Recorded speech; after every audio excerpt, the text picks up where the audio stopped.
G'day and welcome to the Farms Advice podcast with your host, Jack Creswell. Whether you farm it, service it, or just love it, this podcast is for you. We'll bring you the techniques and technologies you can implement into your day straight from the leaders and innovators themselves. Spread the Farms Advice so that we can reach more farmers right across Australia. Follow us on all of your socials at Farms Advice and let's get into this episode. Before we get started, just to let you know, this episode is intended to be general information only, as the host and the guest do not know your personal circumstances, so please go and talk to your own accountant or the team at Biofields to get the right information for your scenario. Let's get into this episode. Welcome back to Beyond the Tax Return, where we dive a little bit deeper into accounting and operations to see how we can improve your everyday, and that is today's accounting software and apps that can help you out in the office, but they can also be in your pocket along the way as well. But we'll let the experts explain it all on the Beyond the Tax Return series. Well, welcome to the Farms Advice podcast, Peter Barker, all the way from Somerset in England, but we're lucky to have you working within Australian agriculture and within farming and accountancies on the Biofield series. Welcome, Peter. How you doing, Jack? Thanks for having me. Really good, mate. And to get stuck into another cracking episode with Biofields, Beyond the Tax Return, we'll be looking into what for today? Going to look at accounting software and kind of apps around in the accounting space. Yep. So, just kind of covering computer-based and cloud-based softwares, different apps that might be able to help, and just kind of where it's all moving towards. Beautiful. But before we get there, Peter, because you haven't been on the podcast before, people love to know what your background is and how you landed yourself in the job you are today. How did that all happen?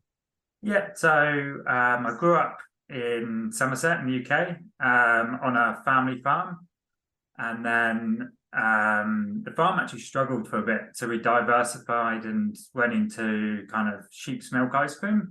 Yep. And it kind of got a love for accounting and kind of wanted to just help people improve in that sort of space. So I did accounting in the UK for about 6 years and then travelled for a bit, and then got a first job in Australia in Narrogin in 2016. And I've been here ever since with Biofields. What are the sort of differences you pulled from the UK accountancy, agricultural base to what it is here in Australia? So the scale actually blew me away initially. It's such a big difference. And also the type of yields, and it even got me the time of year of when things are planted. It probably took me a year or two just getting used to all of that. It was a good learning experience, and just seeing how it's done differently over here. Yeah, the timing is definitely a different thing. When I was over there, going to school in September or starting uni in September was a bit of a weird thing. But anyway, we'll leave that to it, and we'll get down to some agribusiness about your role within Biofields and how technology is helping farmers and what's around and what's coming up for farmers. For the first one, what's currently available for farmers and what are we using, what aren't we using, what should we be using? Cool. So at the moment, kind of with the accounting software itself, we're finding a lot of farmers using computer-based software. So Phoenix, which is good for like livestock tracking. And then Agrimaster, I think that might just be a WA-based program, but that's a lot better for kind of crop side of things. Yep. And they're just very specific to farmers. And we're finding a lot of the farm advisors are using them. They're very comfortable with them, and they're incredible for actually the budgeting side as well as tracking. We do find it, though, with the shift of all the additional regulations, such as like STP coming in and super being each month, cloud-based, kind of the ones that are keeping up with the changes more. So there's been a big shift to cloud-based softwares for farmers. So that's like Xero, Mile, QuickBooks. We're finding Xero's the main one, but I think that's down to their fantastic advertisement, and also they're a bit of a off-the-shelf, plug-and-go kind of software. Yeah, also being a Kiwi, I don't know about MyOb or QuickBooks if they're Australian Kiwi based. But with the single touch payroll, we can't currently do those on the sort of traditional programs. Is that right? You can do them, or there's plugins for them. Yeah. So it's not actually through the program itself, or if it is, it's a bit more cumbersome and there's a lot more steps involved and it doesn't fully integrate into it. Yeah, right. So getting into cloud-based software such as Xero, what are the type of benefits that we're going to be looking at? We want probably the ease of using the product. What other benefits and stuff have you sort of noticed with your clients? So the accessibility is a big one. So essentially you can access it as long as you've got internet connection. Yep. You can access it whenever. All of the software's kind of links to your bank accounts. So you get real-time information. It's normally like a half a day delay or a day. So it just takes it straight from the bank and it pretty much pre-fills most of your information.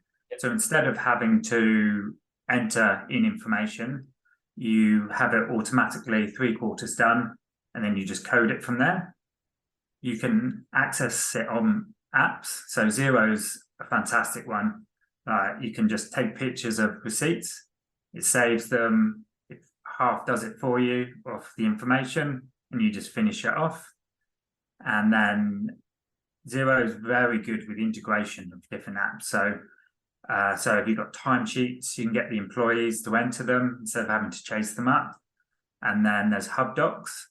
So that's pretty much where they allow you to save receipts. And it's like an online filing cabinet, essentially. Yep. So you don't have to then keep the paperwork. It's actually enough information so that you can store it, link it to transactions, and it just saves time, saves you actually having that, I don't know, box or store or the cupboards that you used to keep them in, which is a fantastic help, essentially. And it's just kind of streamlines the whole process. So it saves like having to manually enter it. It's all kind of there in front of you. So it saves hours really on the processing side. Yeah, so it picks it up, and especially probably every quarter doing your BAS, there's a lot of older people out there controlling the sort of BAS and entering in the data with, you can't see it, but it's just a one finger sort of process on the keyboard. And actually Xero can bring that up to you and sort of automate that process, connect the dots between your bank feed and also your expense, I suppose, so that you can make it a quicker process.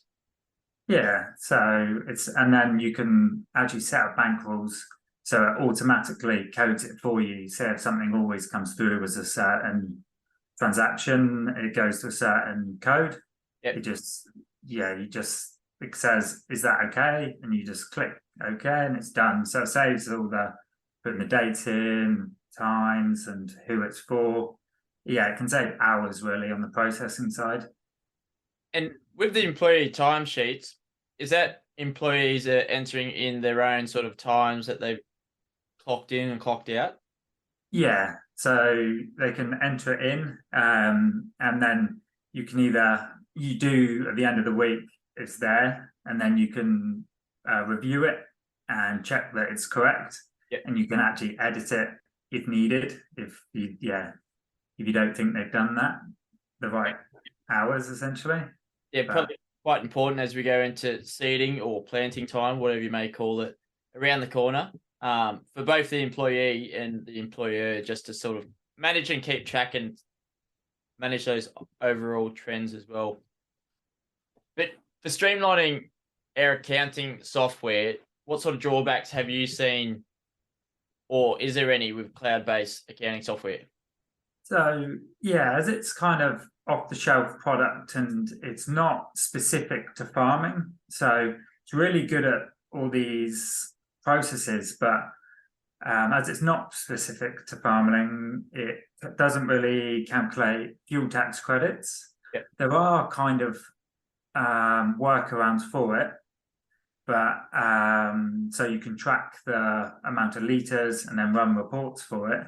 But it doesn't. Some of the specific ones do the calculation for you, Yeah. whereas you may just have to run the report of what the quantities are, times it by the rate, and what your percentages of it is, and then you'll get the result from that. So it's a bit longer from the non or from farming specific transactions.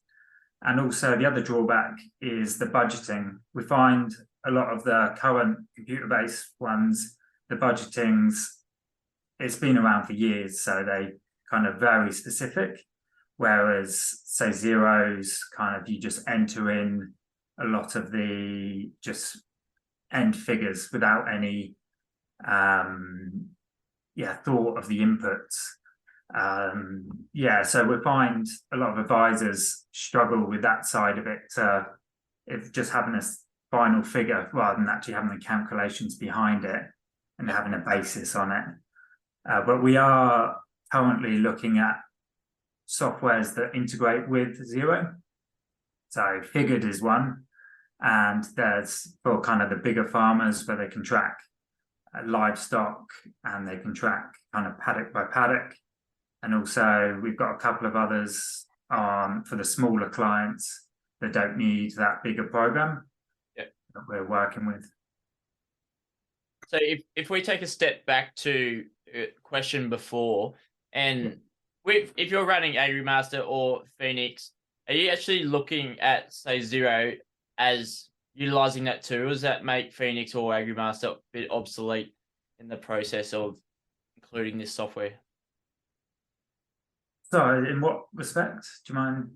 Because we've been using the more traditional ones, say with Phoenix, along the way, we've got all our data in there.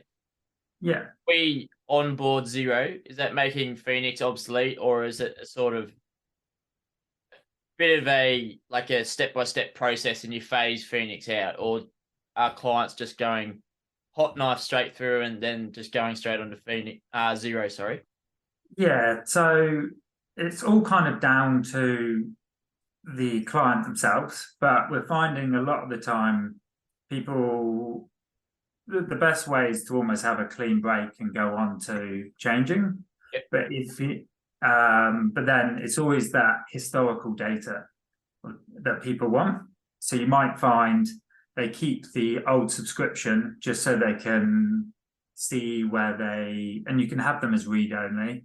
You can see where things used to go, and you can almost, we don't advise it, but it does help some people keep running the two programs together so you can have a comparison to see whether it is spitting out the same information, essentially. Great stuff. So for what sort of trends or what are you seeing sort of behind the scenes there with your clients? What are they sort of shifting to? Is it the younger farmers within the family farming practices or corporate farmers looking to integrate these software into their program and become a bit more efficient? And how does it work? Yeah, it's definitely the younger farmers coming in, taking on the books. They're the ones that are really pushing towards cloud-based. And then,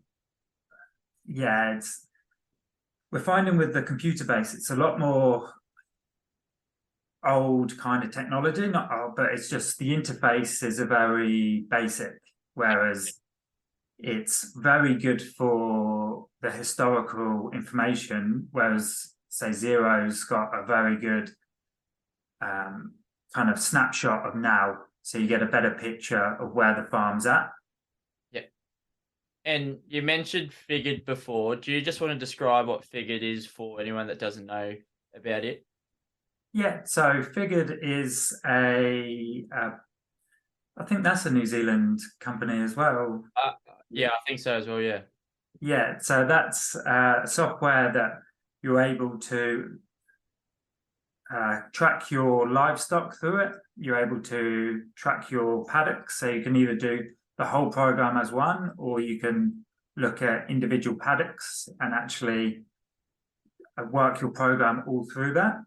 And so you'll invoice it through there, and all the livestock and sales and everything will integrate straight into Zero. So then you can actually keep the financial track of it, whereas Figured is kind of keeping track of all the stock and crops, how the farm's going. Yeah, so a bit more about the economics of what's happening in the paddock at the time and what's it pulling per hectare or something. Yeah, yeah, and it's very useful for that. We're finding a lot of farm advisors are using Figured, whereas we kind of look towards the integration towards Zero side. It's rather than step into the farm advisory role as well. Yep, they're beautiful. So, where do you actually see technology going for accounting in the next 5-10 years? Yeah, so that's a great question. I feel like these programs they're established enough with the cloud base. It's going to actually, I feel like it's going to move towards specific farming. And kind of with the ATO having instant information, the software is going to keep accommodating for that. Yep. And just moving forward. And a big one I feel is AI is going to move into kind of the accounting world a bit more. And so a lot more automation. And so for farmers, a lot more automation between, say, Figured and the paddocks, and actually being able to have almost management accounting rather than end of year financial accounting. Yep. And AI is a very scary kind of way, but I love where it's moving.